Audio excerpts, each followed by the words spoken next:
வெளியிலே வட்ட நிலாவை வானில் தூணில்லாமல் ஒட்ட வைத்த அழகு பார்க்கும் எல்லா புகழும் இறைவனுக்கே. என் உமிழ்நீரைக் கூட தமிழ் நீராய்ச் சுரக்கச் செய்த என் அன்னை தமிழுக்கு அன்பு வணக்கங்கள். அவைக்கோ என் அவை வணக்கங்கள்.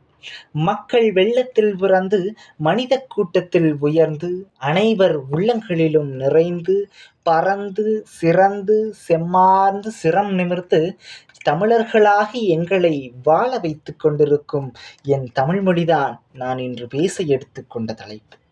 எங்கிருந்தோ வந்த ஒருவர், நான் இறந்த பின் என் கல்லறையில் இங்கு ஒரு தமிழ் மாணவன் உறங்கிக் கொண்டிருக்கிறான் என்று எழுதுங்கள் என்றும், என்னுடன் சேர்த்து திருக்குறளையும் திருவாசகத்தையும் போட்டு அடக்கம் செய்யுங்கள் என்றும் கூறுகிறார் என்றால், தமிழ் மொழியின் மகத்துவத்தை நாம் புரிந்திருக்க வேண்டும். தமிழ் மொழியானது நம்மை அடைகாத்து கொண்டிருக்கின்றது. தாமரை மலராக இருந்து அந்த குளத்தில் இருக்கும் தவளைகளாகிய தமிழர்களை அடைகாத்து கொண்டிருக்கின்றது. எங்கிருந்தோ பறந்து வந்த வண்டு ஒன்று அந்த தாமரை மலரில் இருந்த தேனை உண்டு மயங்கி போனதாம்.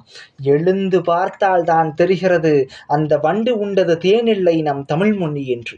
இவ்வாறாக தன்னை பயில்வோரை தன் வசப்படுத்திக் கொள்ளும் அதீத சக்தியினை பெற்றதுதான் நம் தமிழ் மொழி. தமிழ் மொழியானது நம் உணர்வோடு கலந்த ஒரு மொழி. தமிழில் முதல் எழுத்து அ, ஆங்கிலத்தில் முதல் எழுத்து ஏ. ஏ ஃபார் ஆப்பிள் என்பார்கள், ஆ என்றால் அம்மா என்பார்கள். உணவிலிருந்து தொடங்குவது வேற்றுமொழி, உணர்விலிருந்து தொடங்குவதுதான் நம் தமிழ்மொழி என்று நாம் பெருமையோடு கூறிக்கொள்வோம். உணர்வோடு இணைக்கின்றது எங்கள் தமிழ்மொழி என்று. செந்தமிழ் நாடென்னும் போதினிலே இன்பத் தேன் வந்து பாய்கின்றது எங்கள் காதினிலே என்றான் பாரதி. தமிழுக்கு அமுதென்று பேர் அந்தத் தமிழின்பத் தமிழெங்கள் உயிருக்கும் மேல் என்கின்றான் பாரதிதாசன்.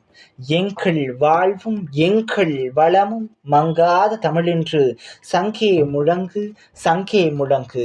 நல்லதொரு வாய்ப்பிற்கு நன்றியினை பாராட்டி தங்களிடமிருந்து விடைபெறுவது மயில்வேலன் பா.